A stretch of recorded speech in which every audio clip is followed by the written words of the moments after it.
Yeah, that's actually what you say in your videos. But my main question is, let's say I'm telling people to commit suicide, and you're a serious person. No, that's what you say in your video. You have to recheck your video. Or to commit suicide, chas v'shalom. I mean, that's what you say. That's what you say. First, you have to be dan lechav zchut to assume me as a religious people. Okay. That's what you say on your videos. Do you believe that I'm a religious person? No, I don't. Okay. All right. So I don't, because you transgress Shabbat. This is how? How? Tell me. Yeah, you transgress Shabbat. Okay. Examples? Yeah, you transgress Shabbat. This is Motzei Shemra, Sinat Chinam. With Masachet Berachot. Masachet Berachot says that a Chatan is patur from Kriyat Shema. Why nowadays we don't do that? I mean, according to the law, it's still done. Chatan is chayav the day of his wedding. Shulchan Aruch says it's not. We don't do that. Even the halacha chilcheta ke Rabbi Shimon ben Gamliel, we don't follow that. Why? Why we don't follow? Rambam agrees. Rambam agrees. Everybody agrees. The Rosh, the Rambam, the Rif. Everybody agrees. We don't do that nowadays. Why? So the Rambam disagrees with you. With me? Why? Yeah. What? He says in the 4th chapter that they're not obligated. Not just that, but like I said, in Oval, it says anyone who's preoccupied with anything in his mind. Shulchan Aruch disagrees with Rambam, which is rare typically, but I'm not sure like how you say the Rambam agrees.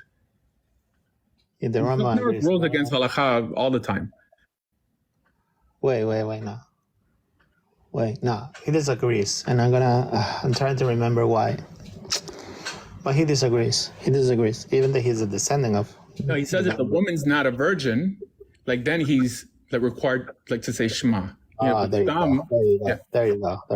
go. He disagrees. That's the case of Rabbi Shimon ben Gamliel, and we still. I mean, how do you determine halakha? Why the Rishon? Why the Rishon here? Yep.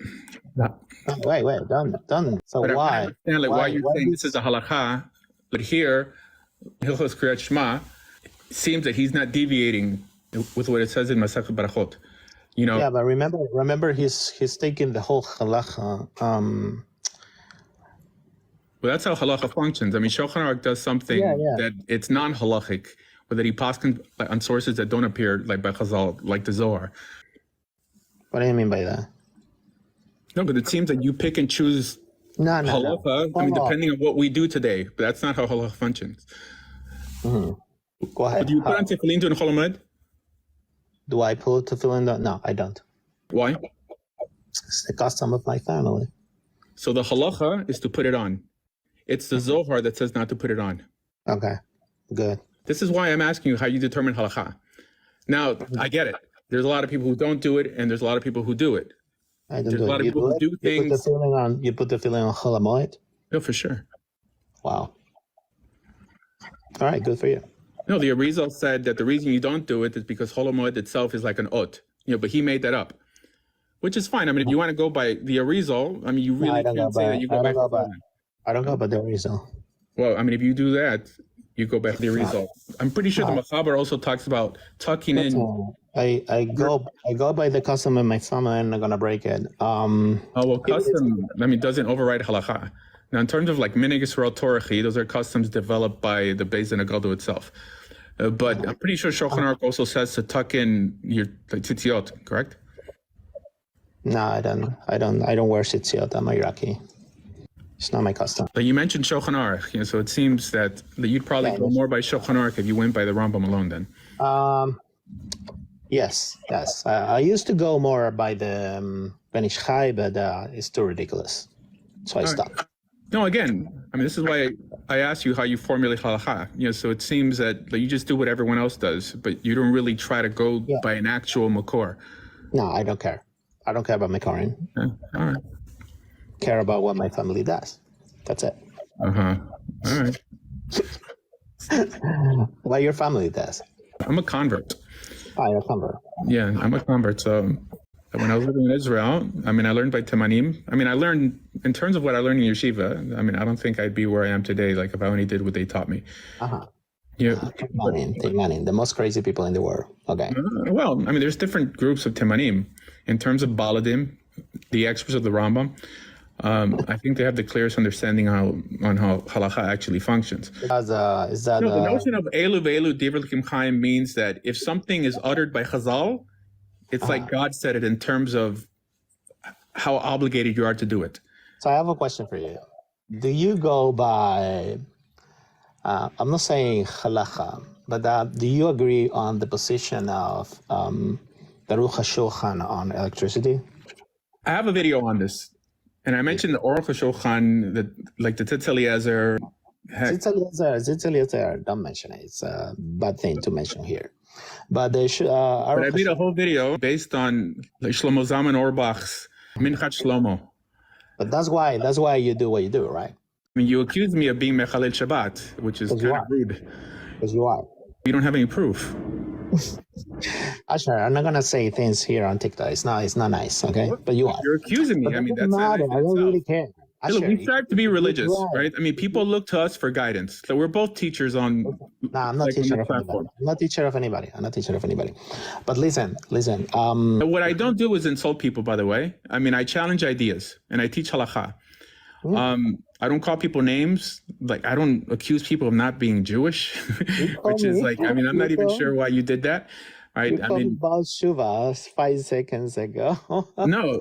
I said that you're responding like about tshuva for someone who says that he knows the whole Talmud or half of it. I know the half of it. Yeah, I'm not lying. Again, you haven't answered my question. How do you determine halakha? How do you determine a halakha? Okay.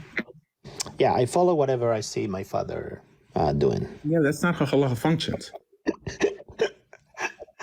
Okay. I gotta go. The first parak of Hilchos Mamrim is clear. It says, "Beis Din Agadol Sheber Yishlayim Chem Iker Torah Shabbat." Wait. I'm gonna go by what you don't like. Okay. What?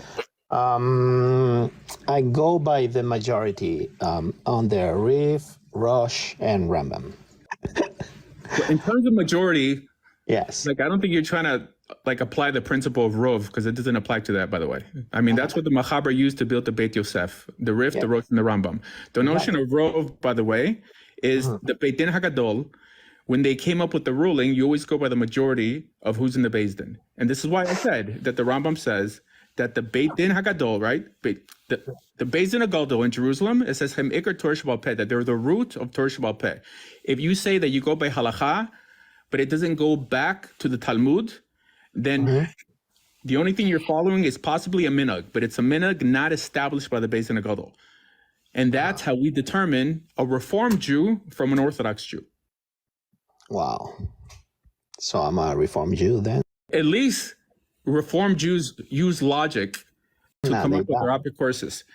Like, I'll apply it more to the conservative movement. The Rabbinical Assembly and the conservative movement acts like they're the actual Beit Din HaGadol, like the actual Sanhedrin, and they use logic to come up with the things they do. Now, logic, I mean, the notion of a sphora, like, does carry weight in Judaism. Right. How do you establish halakha? I quoted the Rambam, like, who says that it's the Beit Din HaGadol who's the root of Torah Sheba'al Peh. Meaning, halakha comes from the Sanhedrin, from individuals who had what's called smicha. Anything outside of that could be respected, but is ultimately disposable. How do you do when there is machloket tanaim? What do you do? So this is why that we find the Rishon who claims to have a Masorah on how it's understood. And that being said, by the simple fact that the Beit Yosef is built off the Rif, the Rosh, and the Rambam, even Rishonim disagree. Wait, you skip Amoraim, right? Amoraim didn't have smicha. No. But when there is machloket tanaim, there is a tanai. Okay. What do you do? We rely on someone who has a Masorah on what the final halacha is. The only way an Amara could disagree with the Mishnah is if he brings a Brisa.